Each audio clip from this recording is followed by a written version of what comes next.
നമ്മുടെ രാജ്യത്ത് 14% വരുന്ന മുസ്ലിങ്ങളുണ്ട്. അവർക്ക് ഓക്കെ അല്ല, അവർക്ക് ഓക്കെ അല്ല. ഒന്ന്, ഈ ഗാനം എഴുതുമ്പോൾ RSS എന്ന് പറയുന്ന സംഘടന രൂപീകൃതമല്ല. ഈ ഗാനം ഔദ്യോഗിക ഗാനമാക്കുമ്പോൾ മാത്രമാണ് RSS എന്ന് പറയുന്ന സംഘടന 1925 RSS രൂപീകൃതമാകുന്നത്. 1870 ഈ ഗാനം ഉണ്ടാവുന്നത്. അപ്പൊ എങ്ങനെയാണ് ഇത് RSSന്റെ ഗാനമാകുന്നത്? ഒന്ന്. രണ്ടാമത്തെ കാര്യം, നിങ്ങൾ പറയുകയാണ് ഇവിടെ വന്ദേ മാതരം പൂർണ്ണമായി പാടുന്നത് എന്തോ അക്ഷന്തവ്യമായ തെറ്റാണ്. അപ്പൊ ഞാൻ നിങ്ങളോട് ചോദിച്ചു, 1905 ഇല്ലാതിരുന്ന എന്ത് കമ്മ്യൂണൽ ഇഷ്യൂ ആണ് ഇന്നുള്ളത്? അത് കഴിഞ്ഞ് ഇന്ത്യ രണ്ടായി വിഭജിച്ചു. ആരാ വിഭജിച്ചത്? BJP ആണോ? RSS ആണോ? ആ വിഭജന കാലത്ത് അന്ന് വിഭജിച്ച് കൊടുത്തതിന് ശേഷവും ഇന്നും ഈ നാട്ടിനകത്ത് വന്ദേ മാതരം, ഞാൻ വേറെ RSSന്റെ ഗണഗീതം പാടണമെന്ന് പറയുന്നില്ല, RSSന്റെ ഏതെങ്കിലും പ്രവർത്തനം നടത്തണമെന്ന് പറയുന്നില്ല, BJPയുടെ ഏതെങ്കിലും ഒരു സോങ് നിങ്ങൾ പാടണമെന്ന് ഞങ്ങൾ പറയുന്നില്ല. പക്ഷെ വന്ദേ മാതരം, ഈ തുടക്കത്തിലെ അവതാരിക പറഞ്ഞ ഒരു കാര്യമുണ്ട്, അത് ഒന്നുകൂടെ കേട്ട് നോക്കിയിട്ട് ഒരു കാര്യം ചോദിക്കാം.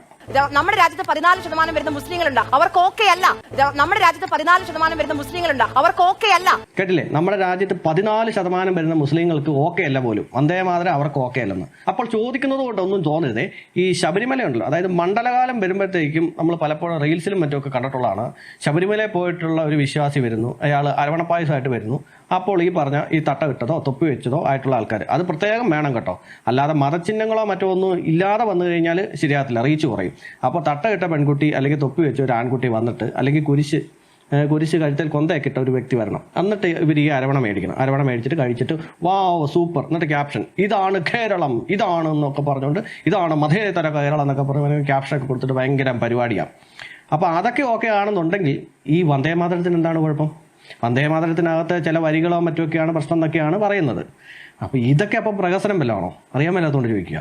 ഈ മതേതരത്വക്കാർ നാഴിക 40 വട്ടം പറയുന്നതാണല്ലോ, ഞാൻ എൻ്റെ മതത്തെ വിശ്വസിച്ചെന്ന് പറഞ്ഞാലും മറ്റു മതങ്ങളെ ഞാൻ ബഹുമാനിക്കുന്നു, അതാണ് ഇതാണ് ആനയാണ് ചേനയാണെന്നൊക്കെ പറയും. ശരിക്കും പറഞ്ഞാലേ ഒരു സമാധാനത്തിന് വേണ്ടിയിട്ട് പള്ളിയിലോ ക്ഷേത്രത്തിലോ ഒക്കെ പോകുന്ന ആൾക്കാരൊക്കെ വേണമെങ്കിൽ പറയുവാണെങ്കിൽ ഒരു രസമുണ്ട്. അതേസമയം മതം അതുപോലെ തലയ്ക്ക് പിടിച്ച ആൾക്കാർ ഈ മതേതരത്വം എന്ന് പറയുമ്പോഴാണ് ഈ ചിരി വരുന്നത്. അതായത് ഇവർ മതം ഫോളോ ചെയ്യുക എന്ന് പറഞ്ഞാൽ അങ്ങേയറ്റത്തെ ഫോളോയിങ്ങാണ്. എന്നിട്ട് പറയും ഞാൻ മറ്റു മതത്തെ സ്നേഹിക്കുന്നു, മറ്റതാണ്. മതപണ്ഡിതന്മാരൊക്കെ വന്നിട്ട് അങ്ങോട്ട് പ്രസംഗമാണ്. പക്ഷേ അണ്ടിയോട് അടുക്കുമ്പോൾ മാങ്ങയുടെ പുളിപ്പെന്ന് പറഞ്ഞ പോലെ ഇവരോടൊക്കെ ഈ വന്ദേ മാതരം ഒന്ന് പൂർണ്ണമായിട്ടൊന്ന് പാടാവോ എന്ന് ചോദിച്ച് നോക്കാവോ? അത് ഏത് മതസ്ഥരാണെന്ന് പറഞ്ഞാൽ ഇതൊക്കെ എന്ന് പറഞ്ഞാൽ ചുമ്മാ ആൾക്കാരുടെ കണ്ണിൽ പൊടിയിടാൻ വേണ്ടിയിട്ടുള്ള ഈ മതേതരത്തെ അഭിനയമൊക്കെ അല്ലേന്നേ ഞാൻ പറയുന്നത്. മതം അതുപോലെ തലയ്ക്ക് പിടിച്ച ആൾക്കാരുടെ കാര്യമാണ് പറയുന്നത്. അല്ലാതെ കണ്ട ഒരു സ്വസ്ഥതയ്ക്കും സമാധാനത്തിനും വേണ്ടിയിട്ടും ഒക്കെ ഈ പള്ളികളിലോ ക്ഷേത്രങ്ങളിലോ ഒക്കെ പോകുന്നവരുടെ കാര്യമല്ല ഞാൻ പറയുന്നത്. മതഭ്രാന്ത് തലയ്ക്ക് പിടിച്ച ആൾക്കാരുടെ കാര്യം പറയുന്നത്. ഞാനിത് പ്രത്യേകമായിട്ട് എടുത്ത് പറയാൻ കാരണം എന്താണെന്ന് വെച്ച് കഴിഞ്ഞാൽ, ഈ കമന്റ് ബോക്സിൽ വന്നിട്ട് ചില ആൾക്കാർ തെറി പറയും. അപ്പോൾ ഇവർ ഈ തെറി പറയുന്നുണ്ടെങ്കിൽ അതിന് അർത്ഥം എന്ന് പറഞ്ഞാൽ മതം എന്ന് പറഞ്ഞ സാധനം ഇവൻ്റെ തലയ്ക്കകത്ത് അതുപോലെ പിടിച്ചതുകൊണ്ടാണ്. അല്ലെങ്കിൽ പിന്നെ മതേതരത്വം ആണെന്നുണ്ടെങ്കിൽ അത് ആ വരി അതിൻ്റെ അത് കിടന്നോട്ടെ, അതിനിപ്പോൾ എന്താ വിഷയം എന്നങ്ങ് ചിന്തിച്ചാൽ പോരെ. അത് ചിന്തിക്കത്തില്ല.